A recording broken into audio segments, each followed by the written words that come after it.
પ્રસ્તુત છે પ્રાસંગિક. આજનો વિષય છે જૈવિક વિવિધતાની સુરક્ષા.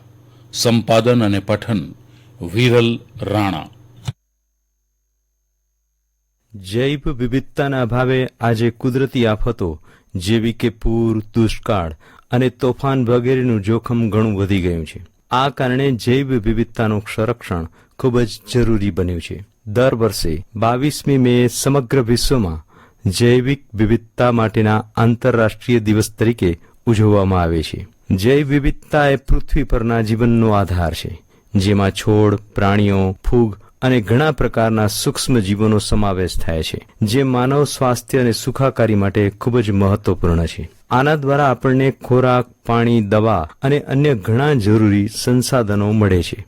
જૈવ વિવિધતા અનેક પ્રકારની કુદરતી આફતો સામે રક્ષણ આપવામાં પણ મદદ કરે છે. વૃક્ષો કાપવા, કચરો નાખવા, પ્રદૂષણ અને આબોહવા પરિવર્તન જેવી માનવીય પ્રવૃત્તિઓને કારણે આજે જૈવ વિવિધતા જોખમમાં છે. સંયુક્ત રાષ્ટ્ર દ્વારા ઘોષિત આ દિવસની ઉજવણીનો હેતુ જૈવ વિવિધતા વિશે લોકોની સમજ વધારવાનો અને તેના સંરક્ષણ માટે જાગૃત કરવાનો છે. આ દિવસની એક ખાસ થીમ સાથે ઉજવવામાં આવે છે અને તે થીમ પર જ કામ કરવામાં આવે છે. વર્ષ 2024 માટે જૈવ વિવિધતા માટેના આંતરરાષ્ટ્રીય દિવસની થીમ યોજનાનો ભાગ બનો રાખવામાં આવી છે. આ થીમ જૈવિક વિવિધતાના સંરક્ષણમાં લોકોની ભાગીદારી અને જવાબદારી પર ધ્યાન કેન્દ્રિત કરે છે. વિશ્વ હરિયાળું હતું, પણ આપણા સ્વાર્થ ખાતર આપણે જ બગાડી નાખ્યું. તેથી ગ્લોબલ વોર્મિંગ જેવી સમસ્યાઓ વિશ્વને ઘેરી લીધું છે. ત્યારે ફરી આપણે કાર્ય કરી અને પૃથ્વીની હરિયાળી બનાવવી જ પડશે. આપણી આસપાસના છોડ, પ્રાણીઓ અને સૂક્ષ્મજીવોની વિવિધ પ્રજાતિઓ પૂરતી આ સમસ્યા ન ગણતા તે દરેકની આનુવંશિક વિવિધતા તેમજ આપણા ગ્રહની ઇકોસિસ્ટમની વિશાળ વિવિધતાનો સમાવેશ થાય છે. દરેક માનવીની પ્રતિબદ્ધતા વગર આ કાર્ય શક્ય નથી. ત્યારે તમે જે પરિવર્તન જોવા માંગો છો તે બનાવવાનો પ્રયત્ન કરો. એકમાત્ર આપણા પૃથ્વી ગ્રહ પર જ માનવ વસવાટ શક્ય છે, ત્યારે તેની જાળવણી કરવી ફરજિયાત ગણી શકાય, કારણ કે બીજે રહેવા જવાનું આપણી પાસે વિકલ્પ નથી. આપણે જૈવિક વિવિધતાને ઘણીવાર છોડ, પ્રાણીઓ અને સૂક્ષ્મજીવોની વિશાળ વિવિધતા સંદર્ભે સમજીએ છીએ, પણ દરેક પ્રજાતિઓમાં વારસાગત તફાવત જોવા મળે છે.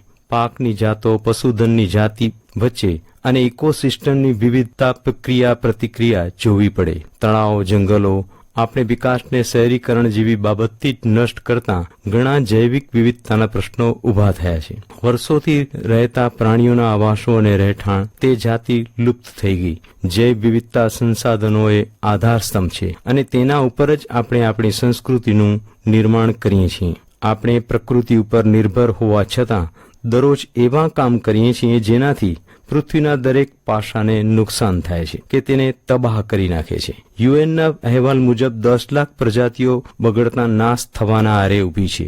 આ જ કારણે રહેવા માટેની જગ્યા, પ્રદૂષણ, બગડતું પાણી વગેરે સમસ્યાઓ આવી રહી છે. જૈવ વિવિધતા એટલે જ પૃથ્વી પર જીવનની વિવિધતા. તે માનવ સ્વાસ્થ્ય અને કલ્યાણ માટે જરૂરી છે. તે આપણને ખોરાક, પાણી, દવા અને બીજી ઘણી વસ્તુ પ્રદાન કરે છે.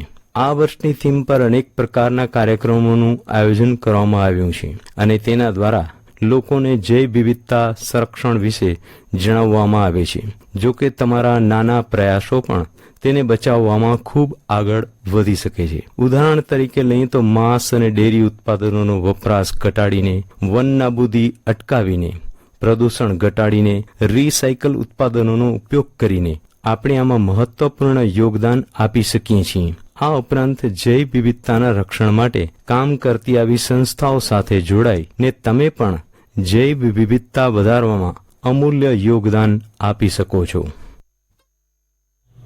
જૈવિક વિવિધતાની સુરક્ષા એ વિશે હમણાં જ આપ પ્રાસંગિક સાંભળી રહ્યા હતા. સંપાદન અને પઠન વિરલ રાણા.